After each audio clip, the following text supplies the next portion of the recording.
Chapter 18. After school on Wednesday, Ben's heading into the kitchen for his snack when the phone rings. He grabs the receiver before his sister can get there. "No fair," she says. "You always get it first." He holds his hand over the mouthpiece for a second, so life's not fair. "I hate it when you say that," Agatha shouts. She dashes out the back door and slams it behind her. Ben turns back to the phone. Someone is chuckling.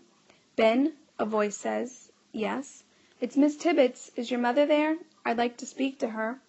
Ben hesitates. Okay." "It's nothing bad, Ben. I just need to talk with her for a minute." Ben hands the receiver to his mom, who says hi to Miss Tibbets.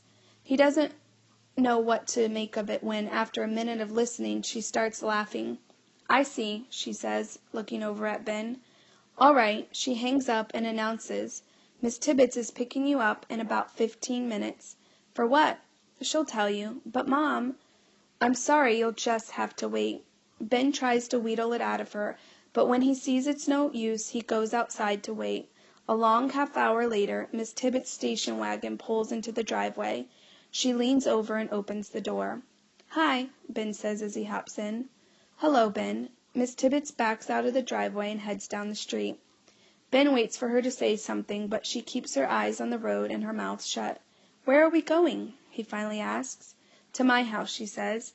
When they round the last corner, Ben sees Tabitha Turner standing beside her car in the driveway.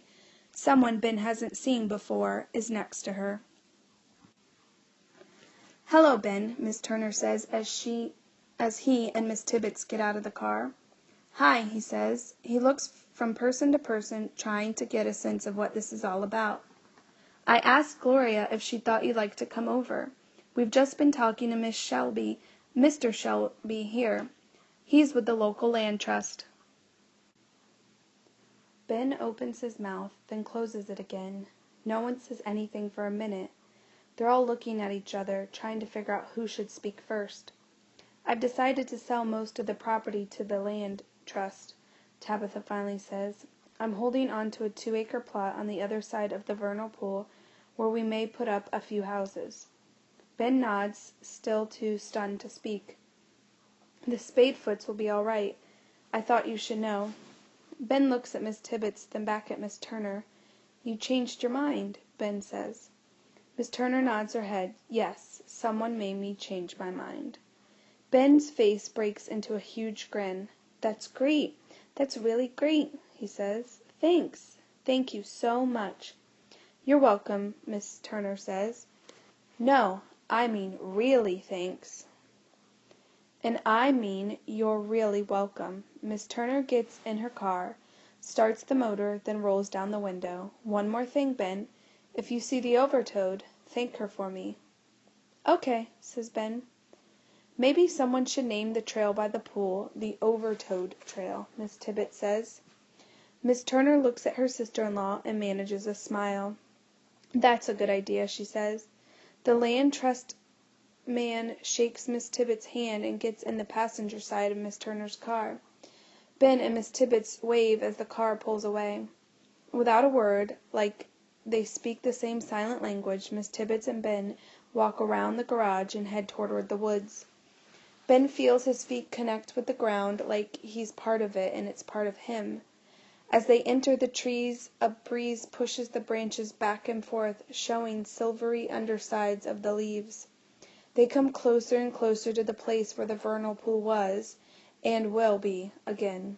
Suddenly, Miss Tibbets draws in a breath and stops. "Oh my gosh," she whispers, holding an arm out in front of Ben.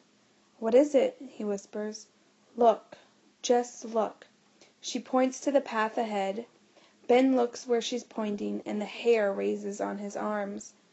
It's a rattlesnake, crossing the path about 10 feet in front of them, sliding quietly over the dirt and leaves. Another one follows it. Ben and Miss Tibbets watch them until they disappear into the undergrowth. "I don't believe it," Miss Tibbet murmurs. "I just don't believe it."